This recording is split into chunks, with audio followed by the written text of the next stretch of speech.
नमस्कार। खबरां दे इस बुलेटिन 'ਚ ਤੁਹਾਡਾ ਸਵਾਗਤ ਹੈ। ਪਹਿਲਾਂ ਇੱਕ ਨਜ਼ਰ ਚੋਣਵੀਆਂ ਖਬਰਾਂ ਤੇ। ਭਾਰਤ ਦੇ ਸਾਬਕਾ ਰਾਸ਼ਟਰਪਤੀ ਪ੍ਰਣਬ ਮੁਖਰਜੀ ਦਾ ਦੇਹਾਂਤ। ਭਾਰਤ ਚੀਨ ਸਰਹੱਦ ਤੇ ਚੀਨੀ ਫੌਜ ਵੱਲੋਂ LAC ਸੰਬੰਧੀ ਪਹਿਲੋਂ ਬਣੀ ਆਮ ਸਹਿਮਤੀ ਦੀ ਉਲੰਘਣਾ ਮਗਰੋਂ ਦੋਵੇਂ ਦੇਸ਼ ਦੀਆਂ ਫੌਜਾਂ ਦੀ ਬ੍ਰਿਗੇਡ ਕਮਾਂਡਰ ਪੱਧਰੀ ਫਲੈਗ ਮੀਟਿੰਗ ਚੁਸ਼ੂਲ ਵਿੱਚ ਜਾਰੀ। लद्दाख के उप राज्यपाल RK माथुर वालों अज नवी दिल्ली में केंद्रीय गृह राज मंत्री जी किशन रेड्डी नाल मुलाकात।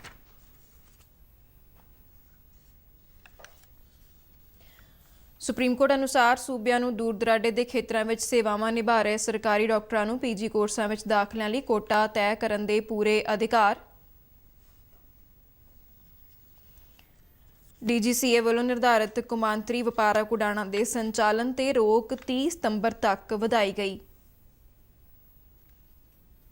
देश भर में कोविड-19 तो सेहतयाब होने वाले केसां की गिणती वध के 27,74,801 होई। पिछले 8 दिनों दौरान 5 लाख तो वध मरीज सेहतयाब होकर घरी परते। पंजाब सरकार वालों 1 सितंबर तो कई सरकारी सेहत सेवावां दीयां फीसां विच वाधे दा ऐलान।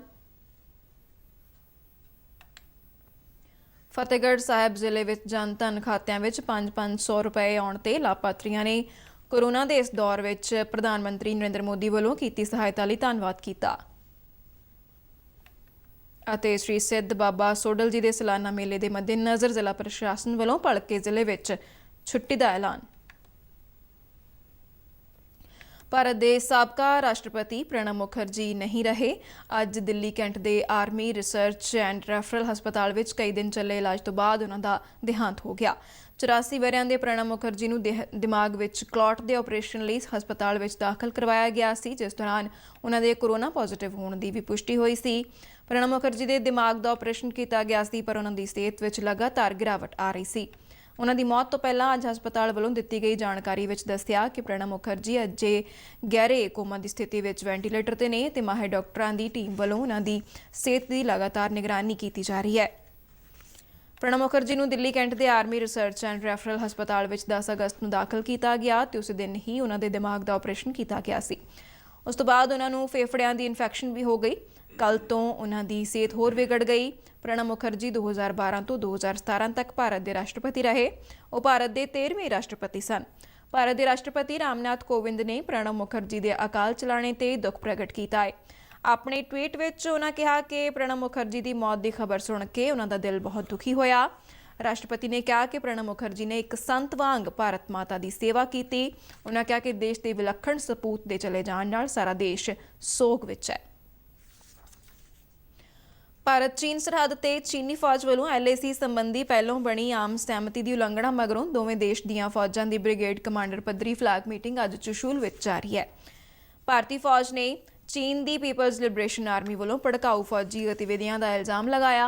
भारतीय फौज ने कहा कि पूर्वी लद्दाख में चल रहे LAC विवाद के हल लई फौजी और कूटनीतिक पद्धर ते समझौता होया सी, जिसकी चीन वालों फिर उलंघना की जा रही है। चीनी फौज ने 29 और 30 अगस्त दरमियानी रात को ज्यों की त्यों स्थिति बरकरार रखने बारे हुई सहमति की उलंघना की, पर भारतीय फौज ने चीन की इस हरकत को पैनगोंग सो झील के दक्षिण वाले पासे पहलों ही रोक दिता। भारतीय फौज वालों जमीनी पद्धर ते असलीयत को बदलण के एक तरफा इरादे रोकने लई कई उपाय किए गए। भारतीय फौज ने कहा कि वह गलबात राही सरहद ते अमन और शांति बरकरार रखने लई वचनबद्ध है, पर इस दे नाल भारतीय खेतर की अखंडता लई पूरी तरह दृढ़ है। लद्दाख के उप राज्यपाल RK माथुर ने भारत और चीन दीयां फौजां दरमियान पैदा हुए ताज़ा तणाव के मद्देनज़र नवी दिल्ली में केंद्रीय गृह राज मंत्री जी किशन रेड्डी नाल मुलाकात की। सूत्रों अनुसार इस मीटिंग दौरान चीन नाल लगदी असल कंट्रोल रेखा ते मौजूदा स्थिति ते चर्चा की गई। RK माथुर और जी किशन रेड्डी विचाले ये मीटिंग उस खबर के कुछ घंटिया तो बाद आई है जिस विच कहा गया सी कि चीन ने पूर्वी लद्दाख के पैनगोंग सो झील खेतर में 29 और 30 अगस्त की दरमियानी रात को पहला बनी आम सहमति की उलंघना करदियां घुसपैठ करके भारतीय फौज को भड़काया, पर भारतीय फौज वालों चीनी फौजियों को खदेड़ दिता गया। जम्मू कश्मीर के बारामुला जिले में आजादगुंज विखे अज अतवादियों वालों किए गए ग्रनेड हमले में 5 नागरिक जख्मी हो गए, जिन्हां विचों 2 की हालत गंभीर दसी जा रही है। सरकारी सूत्रों अनुसार ਅੱਤਵਾਦੀਆਂ ਨੇ ਸੁਰੱਖਿਆ ਬਲਾਂ ਦੀ ਗੱਡੀ ਨੂੰ ਨਿਸ਼ਾਨਾ ਬਣਾ ਕੇ ਗ੍ਰਨੇਡ ਸੁੱਟਿਆ, ਪਰ ਉਹਨਾਂ ਦਾ ਨਿਸ਼ਾਨਾ ਖੁੰਝ ਗਿਆ ਅਤੇ ਇਹ ਗ੍ਰਨੇਡ ਕੁਝ ਦੂਰੀ ਤੇ ਜਾ ਕੇ ਫਟ ਗਿਆ, ਜਿਸ ਕਾਰਨ 2 ਔਰਤਾਂ ਸਮੇਤ 5 ਨਾਗਰਿਕ ਜ਼ਖਮੀ ਹੋ ਗਏ। ਜ਼ਖਮੀਆਂ ਨੂੰ ਤੁਰੰਤ ਇੱਕ ਸਥਾਨਕ ਹਸਪਤਾਲ ਵਿੱਚ ਲਿਜਾਂਦਾ ਗਿਆ, ਜਿੱਥੇ ਗੰਭੀਰ 2 ਜ਼ਖਮੀ ਵਿਅਕਤੀਆਂ ਨੂੰ ਸ਼੍ਰੀਨਗਰ ਹਸਪਤਾਲ ਤਬਦੀਲ ਕਰ ਦਿੱਤਾ ਗਿਆ। ਇਸ ਘਟਨਾ ਤੋਂ ਬਾਅਦ ਮਚੀ ਅਫਰਾ-ਤਫਰੀ ਵਿੱਚ ਅੱਤਵਾਦੀ ਭੱਜਣ ਵਿੱਚ ਕਾਮਯਾਬ ਹੋ ਗਏ। ਇਲਾਕੇ ਵਿੱਚ ਵਾਧੂ ਸੁਰੱਖਿਆ ਬਲਾਂ ਨੂੰ ਭੇਜਿਆ ਗਿਆ ਅਤੇ ਅੱਤਵਾਦੀਆਂ ਦੀ ਭਾਲ ਲਈ ਤਲਾਸ਼ੀ ਮੁਹਿੰਮ ਸ਼ੁਰੂ ਕੀਤੀ ਗਈ। ਸੁਪਰੀਮ ਕੋਰਟ ਨੇ ਕਿਹਾ ਹੈ ਕਿ ਸੂਬਿਆਂ ਨੂੰ ਦੂਰ ਦੁਰਾਡੇ ਦੇ ਖੇਤਰਾਂ ਵਿੱਚ ਨੌਕਰੀ ਕਰ ਰਹੇ ਸਰਕਾਰੀ ਡਾਕਟਰਾਂ ਨੂੰ ਪੀਜੀ ਕੋਰਸਾਂ ਵਿੱਚ ਦਾਖਲਿਆਂ ਲਈ ਕੋਟਾ ਤੈਅ ਕਰਨ ਦੇ ਪੂਰੇ ਅਧਿਕਾਰ ਨੇ। ਜਸਟਿਸ ਅਰੁਣ ਮਿਸ਼ਰਾ ਦੀ ਅਗਵਾਈ ਵਿੱਚ ਸਰਵਉੱਚ ਅਦਾਲਤ ਦੇ 5 ਮੈਂਬਰੀ ਬੈਂਚ ਨੇ ਅੱਜ ਇਹ ਫੈਸਲਾ ਸੁਣਾਉਂਦਿਆਂ ਕਿਹਾ ਕਿ ਮੈਡੀਕਲ ਕੌਂਸਲ ਆਫ ਇੰਡੀਆ ਵੱਲੋਂ ਇਹਨਾਂ ਸਰਕਾਰੀ ਡਾਕਟਰਾਂ ਲਈ ਰਾਖਵੇਂਕਰਨ ਤੇ ਰੋਕ ਲਗਾਉਣ ਬਾਰੇ ਬਣਾਏ ਗਏ ਨਿਯਮ ਤਰਕਸੰਗਤ ਨਾ ਹੋਣ ਦੇ ਨਾਲ ਗੈਰ ਸੰਵਿਧਾਨਕ ਵੀ ਨੇ। ਬੈਂਚ ਨੇ ਕਿਹਾ ਕਿ ਮੈਡੀਕਲ ਕੌਂਸਲ ਆਫ ਇੰਡੀਆ ਕਾਨੂੰਨ ਅਨੁਸਾਰ ਬਣਾਈ ਇੱਕ ਸੰਸਥਾ ਹੈ ਅਤੇ ਇਸ ਕੋਲ ਰਾਖਵਾਂਕਰਨ ਦੇ ਪ੍ਰਬੰਧ ਬਾਰੇ ਕੋਈ ਤਾਕਤ ਨਹੀਂ। ਸੁਪਰੀਮ ਕੋਰਟ ਵੱਲੋਂ ਇਹ ਫੈਸਲਾ ਤਾਮਿਲਨਾਡੂ ਮੈਡੀਕਲ ਆਫਿਸਰਸ ਐਸੋਸੀਏਸ਼ਨ ਅਤੇ ਹੋਰ ਜਥੇਬੰਦੀਆਂ ਵੱਲੋਂ ਦਾਇਰ ਪਟੀਸ਼ਨ ਤੇ ਦਿੱਤਾ ਗਿਆ। ਇਹਨਾਂ ਜਥੇਬੰਦੀਆਂ ਦਾ ਕਹਿਣਾ ਸੀ ਕਿ ਦੂਰ ਦੁਰਾਡੇ ਦੇ ਇਲਾਕਿਆਂ ਵਿੱਚ ਸਰਕਾਰੀ ਹਸਪਤਾਲਾਂ ਵਿੱਚ ਸੇਵਾਵਾਂ ਦੇਣ ਵਾਲੇ ਡਾਕਟਰਾਂ ਨੂੰ ਪੀਜੀ ਕੋਰਸਾਂ ਵਿੱਚ ਰਾਖਵਾਂਕਰਨ ਦੇਣ ਨਾਲ ਉਹਨਾਂ ਨੂੰ ਉਤਸ਼ਾਹ ਮਿਲੇਗਾ। ਸ਼ਹਿਰੀ ਹਵਾਬਾਜ਼ੀ ਦੇ ਡਾਇਰੈਕਟਰ ਜਨਰਲ DGCA ਵੱਲੋਂ ਨਿਰਧਾਰਿਤ ਕੌਮਾਂਤਰੀ ਵਪਾਰਕ ਉਡਾਣਾਂ ਦੇ ਸੰਚਾਲਨ ਤੇ ਰੋਕ 30 ਸਤੰਬਰ ਤੱਕ ਵਧਾ ਦਿੱਤੀ ਗਈ ਹੈ। DGCA ਵੱਲੋਂ ਜਾਰੀ ਇੱਕ ਸਰਕੂਲਰ ਵਿੱਚ ਅੱਜ ਕਿਹਾ ਗਿਆ ਕਿ ਇਹ ਪਾਬੰਦੀ ਉਸ ਵੱਲੋਂ ਪ੍ਰਵਾਨਿਤ ਅੰਤਰਰਾਸ਼ਟਰੀ ਕਾਰਗੋ ਆਪਰੇਸ਼ਨਾਂ ਤੇ ਉਡਾਣਾਂ ਤੇ ਲਾਗੂ ਨਹੀਂ ਹੋਵੇਗੀ। DGCA ਨੇ ਇਹ ਵੀ ਕਿਹਾ ਕਿ ਕੇਸ ਦੇ ਆਧਾਰ ਤੇ ਯੋਗ ਅਥਾਰਟੀ ਵੱਲੋਂ ਚੋਣਵੇਂ ਰੂਟਾਂ ਤੇ ਉਡਾਣਾਂ ਨਿਰਧਾਰਿਤ ਕਰਨ ਦੀ ਆਗਿਆ ਦਿੱਤੀ ਜਾ ਸਕਦੀ ਹੈ। ਦੇਸ਼ ਭਰ ਵਿੱਚ ਕੋਵਿਡ-19 ਤੋਂ ਸਿਹਤਯਾਬ ਹੋਣ ਵਾਲੇ ਕੇਸਾਂ ਦੀ ਗਿਣਤੀ ਵੱਧ ਕੇ 27,74,801 ਹੋ ਗਈ ਹੈ। ਕੇਂਦਰੀ ਸਿਹਤ ਮੰਤਰਾਲੇ ਵੱਲੋਂ ਦਿੱਤੀ ਗਈ ਜਾਣਕਾਰੀ ਮੁਤਾਬਕ ਸਿਹਤਯਾਬ ਹੋਣ ਦੀ ਦਰ ਵੱਧ ਕੇ 76.62% ਤੱਕ ਪਹੁੰਚ ਗਈ ਹੈ। ਇਸ ਦੇ ਨਾਲ ਹੀ ਮਹਾਮਾਰੀ ਨਾਲ ਮੌਤ ਦੀ ਦਰ ਘਟ ਕੇ 1.78% ਹੋ ਗਈ ਹੈ। ਮੰਤਰਾਲਾ ਨੇ ਦੱਸਿਆ ਕਿ ਪਿਛਲੇ 8 ਦਿਨਾਂ ਦੌਰਾਨ 5 ਲੱਖ ਤੋਂ ਵੱਧ ਮਰੀਜ਼ ਸਿਹਤਯਾਬ ਹੋਏ ਨੇ ਤੇ ਲਗਾਤਾਰ ਇਹ ਗਿਣਤੀ ਵਧ ਰਹੀ ਹੈ। ਉਨ੍ਹਾਂ ਦੱਸਿਆ ਕਿ ਬੀਤੇ ਦਿਨ 78,512 ਨਵੇਂ ਕੇਸਾਂ ਦੀ ਪੁਸ਼ਟੀ ਨਾਲ ਕੁੱਲ ਕੇਸਾਂ ਦਾ ਅੰਕੜਾ 36,21,245 ਪਹੁੰਚ ਗਿਆ ਹੈ। ਬੀਤੇ ਦਿਨ ਮਹਾਮਾਰੀ ਨਾਲ ਦੇਸ਼ ਭਰ ਵਿੱਚ 971 ਮੌਤਾਂ ਹੋਈਆਂ, ਜਿਸ ਨਾਲ ਮਰਨ ਵਾਲਿਆਂ ਦੀ ਕੁੱਲ ਗਿਣਤੀ 64,469 ਹੋ ਗਈ ਹੈ। ਭਾਰਤੀ ਮੈਡੀਕਲ ਖੋਜ ਪਰਿਸ਼ਦ ਮੁਤਾਬਕ ਹੁਣ ਤੱਕ 4 ਕਰੋੜ 23 ਲੱਖ ਤੋਂ ਵੱਧ ਨਮੂਨਿਆਂ ਦੀ ਜਾਂਚ ਕੀਤੀ ਜਾ ਚੁੱਕੀ ਹੈ ਤੇ ਬੀਤੇ ਦਿਨ 8,46,000 ਤੋਂ ਵੱਧ ਟੈਸਟ ਕੀਤੇ ਗਏ।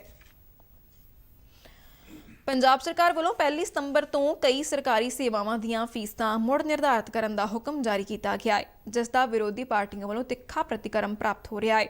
ਸਰਕਾਰ ਵੱਲੋਂ ਵੱਖ-ਵੱਖ ਸੇਵਾਵਾਂ ਦੀਆਂ ਦਰਾਂ ਵਧਾਈਆਂ ਗਈਆਂ ਨੇ। ਐਂਬੂਲੈਂਸ ਦੀ ਫੀਸ 5 ਰੁਪਏ ਫੀ ਕਿਲੋਮੀਟਰ ਤੋਂ ਵਧਾ ਕੇ 15 ਰੁਪਏ ਫੀ ਕਿਲੋਮੀਟਰ ਕਰ ਦਿੱਤੀ ਗਈ ਹੈ, ਜਦਕਿ ECG ਦੀ ਫੀਸ ਮੌਜੂਦਾ 60 ਰੁਪਏ ਤੋਂ ਵਧਾ ਕੇ 75 ਰੁਪਏ ਕੀਤੀ ਗਈ ਹੈ। ਇਸੇ ਤਰ੍ਹਾਂ OPD ਰਜਿਸਟ੍ਰੇਸ਼ਨ ਫੀਸ 5 ਰੁਪਏ ਤੋਂ ਵਧਾ ਕੇ 10 ਰੁਪਏ ਕਰਨ ਦਾ ਫੈਸਲਾ ਕੀਤਾ ਗਿਆ ਹੈ। ਜਨਰਲ ਵਾਰਡ ਵਿੱਚ ਦਾਖਲ ਹੋਣ ਦੀ ਫੀਸ 25 ਰੁਪਏ ਤੋਂ ਵਧਾ ਕੇ 40 ਰੁਪਏ ਕੀਤੀ ਗਈ ਹੈ। ਛੋਟੇ ਆਪਰੇਸ਼ਨਾਂ ਦੀ ਫੀਸ 100 ਰੁਪਏ ਤੋਂ ਵਧਾ ਕੇ 250 ਰੁਪਏ ਕਰ ਦਿੱਤੀ ਗਈ ਹੈ ਤੇ ਵੱਡੇ ਆਪਰੇਸ਼ਨਾਂ ਦੀ ਫੀਸ ਮੌਜੂਦਾ 750 ਤੋਂ 1200 ਰੁਪਏ ਕੀਤੀ ਗਈ ਹੈ। ਸਰਕਾਰੀ ਹਸਪਤਾਲ ਵਿੱਚ ਪ੍ਰਾਈਵੇਟ AC ਕਮਰੇ ਦੀ ਫੀਸ 500 ਰੁਪਏ ਤੋਂ ਦੁੱਗਣਾ ਕਰਕੇ 1000 ਰੁਪਏ ਪ੍ਰਤੀ ਦਿਨ ਅਤੇ ਜਨਰਲ ਵਾਰਡ ਵਿੱਚ ਬੈੱਡ ਦਾ ਖਰਚਾ 30 ਰੁਪਏ ਤੋਂ ਵਧਾ ਕੇ 40 ਰੁਪਏ ਕਰ ਦਿੱਤਾ ਗਿਆ ਹੈ। ਸਿਹਤ ਵਿਭਾਗ ਦਾ ਕਹਿਣਾ ਹੈ ਕਿ ਫੀਸਾਂ ਵਿੱਚ ਵਾਧਾ ਹਸਪਤਾਲਾਂ ਦੀਆਂ ਇਮਾਰਤਾਂ ਤੇ ਹੋਰ ਮੂਲ ਢਾਂਚੇ ਦੇ ਰੱਖ-ਰਖਾਵ ਲਈ ਕੀਤਾ ਗਿਆ ਹੈ।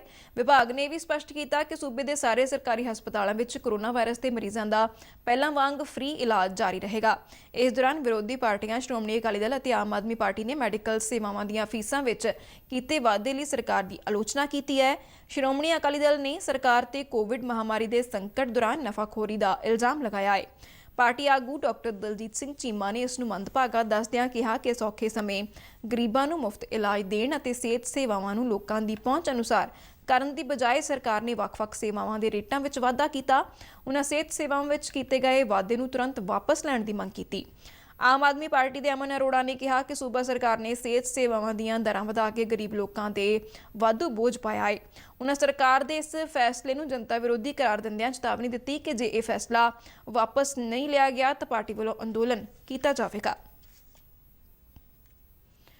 ਕੋਰੋਨਾ ਵਾਇਰਸ ਦੇ ਇਸ ਦੌਰ ਵਿੱਚ ਜਦ ਸਮੂਹ ਡਾਕਟਰੀ ਅਮਲਾ ਤੇ ਸਿਹਤ ਵਿਭਾਗ ਦਾ ਹੋਰ ਸਟਾਫ ਆਪਣੀਆਂ ਜਾਨਾਂ ਜ਼ੋਖਮ ਵਿੱਚ ਪਾ ਕੇ ਕੋਰੋਨਾ ਮਰੀਜ਼ਾਂ ਦੇ ਇਲਾਜ ਵਿੱਚ ਜੀ ਜਾਨ ਨਾਲ ਲੱਗੇ ਹੋਏ ਨੇ, ਉੱਥੇ ਕਈ ਤਰ੍ਹਾਂ ਦੀਆਂ ਗੁੰਮਰਾਹਕੁਨ ਖਬਰਾਂ ਸੋਸ਼ਲ ਮੀਡੀਆ ਤੇ ਵਾਇਰਲ ਹੋ ਰਹੀਆਂ ਨੇ।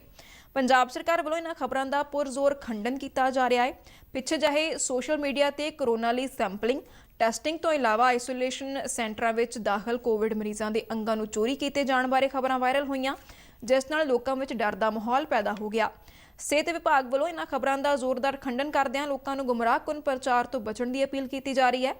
ਮੋਹਾਲੀ ਜ਼ਿਲ੍ਹੇ ਦੇ civil surgeon doctor Manjit Singh ਨੇ ਸਿਹਤ ਵਿਭਾਗ ਦੇ ਅਕਸ ਨੂੰ ਖਰਾਬ ਕਰਨ ਵਾਲੇ ਸਮਾਜ ਵਿਰੋਧੀ ਅਨਸਰਾਂ ਵਿਰੁੱਧ ਸਖਤ ਕਾਨੂੰਨੀ ਕਾਰਵਾਈ ਕਰਨ ਦੀ ਚੇਤਾਵਨੀ ਦਿੱਤੀ। ਉਨ੍ਹਾਂ ਕਿਹਾ ਕਿ ਡਾਕਟਰਾਂ ਤੇ ਸਿਹਤ ਕਰਮੀਆਂ ਨੇ ਕੋਰੋਨਾ ਮਰੀਜ਼ਾਂ ਦੇ ਇਲਾਜ ਵਿੱਚ ਬਹੁਤ ਵਧੀਆ ਕੰਮ ਕੀਤਾ ਹੈ। ਡਾਕਟਰ ਮਨਜੀਤ ਸਿੰਘ ਨੇ ਕਿਹਾ ਕਿ ਲੋਕਾਂ ਨੇ ਇਹਨਾਂ ਅਫਵਾਹਾਂ ਤੇ ਯਕੀਨ ਨਾ ਕਰਨ, ਕਿਉਂਕਿ ਮਨੁੱਖੀ ਅੰਗ ਬਦਲਣਾ ਇੱਕ ਪੇਚੀਦਾ ਪ੍ਰਕਿਰਿਆ ਹੈ, ਜਿਸ ਵਾਸਤੇ ਬਕਾਇਦਾ ਦਿਸ਼ਾ ਨਿਰਦੇਸ਼ ਅਤੇ ਨਿਯਮ ਬਣੇ ਹੋਏ ਨੇ। ਸੈਂਪਲਿੰਗ ਬਾਰੇ ਵਾਇਰਲ ਹੋਈਆਂ ਖਬਰਾਂ ਤੇ ਬੋਲਦਿਆਂ ਉਨ੍ਹਾਂ ਕਿਹਾ ਕਿ ਕੋਵਿਡ ਲਈ ਬੇਤਰਤੀਬ ਸੈਂਪਲਿੰਗ ਅਤੇ ਟੈਸਟ ਦਾ ਮਕਸਦ ਇਸ ਬਿਮਾਰੀ ਦਾ ਛੇਤੀ ਪਤਾ ਲਗਾਉਣਾ ਹੈ, ਤਾਂ ਜੋ ਸਮੇਂ ਰਹਿੰਦੇ ਕੀਮਤੀ ਜਾਨਾਂ ਬਚਾਈਆਂ ਜਾ ਸਕਣ ਤੇ ਇਸ ਮਹਾਮਾਰੀ ਨੂੰ ਅੱਗੋਂ ਫੈਲਣ ਤੋਂ ਰੋਕਿਆ ਜਾ ਸਕੇ। ਅੱਜ ਕਰੋਨਾ ਬਿਮਾਰੀ ਬਾਰੇ ਸੋਸ਼ਲ ਮੀਡੀਆ ਵਿੱਚ ਫੈਲਾਈਆਂ ਜਾ ਰਹੀਆਂ ਝੂਠੀਆਂ ਤੇ ਬੇਬੁਨਿਆਦ ਅਫਵਾਹਾਂ ਅਤੇ ਭੁਲੇਖਿਆਂ ਬਾਰੇ ਆਪ ਸਭ ਨਾਲ ਵਿਚਾਰ ਕਰਨਾ ਚਾਹੁੰਦਾ ਹਾਂ। ਇਸ ਬਿਮਾਰੀ ਬਾਰੇ ਕੁਝ ਸਮਾਜ ਵਿਰੋਧੀ ਅਤੇ ਸ਼ਰਾਰਤੀ ਅਨਸਰਾਂ ਨੇ ਆਡੀਓ, ਵੀਡੀਓ ਤੇ ਹੋਰ ਪੋਸਟਰ ਰਾਹੀਂ ਸੋਸ਼ਲ ਮੀਡੀਆ ਤੇ ਪ੍ਰਚਾਰ ਕਰਕੇ ਜਨਤਾ ਨੂੰ ਗੁੰਮਰਾਹ ਕਰਨ ਦੀ ਕੋਸ਼ਿਸ਼ ਕੀਤੀ ਹੈ। ਇਹ ਜੀ ਇੱਕ ਜਿਹੜੀ ਆਡੀਓ ਹੈ ਸਾਡੇ ਮੋਹਾਲੀ ਦੇ ਸਿਵਲ ਹਸਪਤਾਲ ਦੀ ਵੀ ਉਹਨਾਂ ਨੇ ਪੋਸਟ ਕੀਤੀ ਹੈ। ਇਹਨਾਂ ਬਾਰੇ ਮੈਂ ਇਹ ਦੱਸਣਾ ਚਾਹੁੰਦਾ ਕਿ ਇਹ ਚੀਜ਼ਾਂ ਜਿਹੜੀਆਂ ਨੇ ਇਹ ਸਾਡੇ ਸਮਾਜ ਲਈ ਬਹੁਤ ਨੁਕਸਾਨਦਾਇਕ ਹੀ ਨਹੀਂ, ਸਗੋਂ ਸਾਡੇ ਲਈ ਜਾਨਲੇਵਾ ਵੀ ਬਣ ਸਕਦੀਆਂ ਨੇ। ਜਿਸ ਤਰੀਕੇ ਨਾਲ ਕਿਹਾ ਗਿਆ ਕਿ ਅਸੀਂ ਸੈਂਪਲਿੰਗ ਕਰਦੇ ਹਾਂ, ਸੈਂਪਲਿੰਗ ਦਾ ਮਤਲਬ ਹੀ ਇਹ ਹੈ ਕਿ ਅਸੀਂ ਇਸ ਲਈ ਸੈਂਪਲਿੰਗ ਕਰਦੇ ਹਾਂ ਤਾਂ ਕਿ ਅਰਲੀ ਸਟੇਜ ਤੇ ਜਿਹੜੀ ਹੈ ਕਰੋਨਾ ਦੀ ਬਿਮਾਰੀ ਨੂੰ ਪਕੜਿਆ ਜਾ ਸਕੇ। ਕੋਰੋਨਾ ਵਾਇਰਸ ਦੇ ਚੱਲਦਿਆਂ ਕੇਂਦਰ ਸਰਕਾਰ ਨੇ ਗਰੀਬਾਂ ਦੀ ਮਦਦ ਲਈ ਪ੍ਰਧਾਨ ਮੰਤਰੀ ਗਰੀਬ ਕਲਿਆਣ ਯੋਜਨਾ ਲਿਆਂਦੀ, ਜਿਸ ਦਾ ਗਰੀਬ ਪਰਿਵਾਰਾਂ ਨੂੰ ਬਹੁਤ ਲਾਭ ਹੋਇਆ। ਕੰਮਕਾਰ ਠੱਪ ਹੋਣ ਕਾਰਨ ਪਰੇਸ਼ਾਨ ਲੋਕਾਂ ਨੂੰ ਵੱਖ-ਵੱਖ ਸਕੀਮਾਂ ਤਹਿਤ ਮੁਹੱਈਆ ਕਰਵਾਈ ਗਈ ਰਕਮ ਨਾਲ ਉਹਨਾਂ ਦੀ ਜ਼ਿੰਦਗੀ ਸੁਖਾਲੀ ਹੋਈ।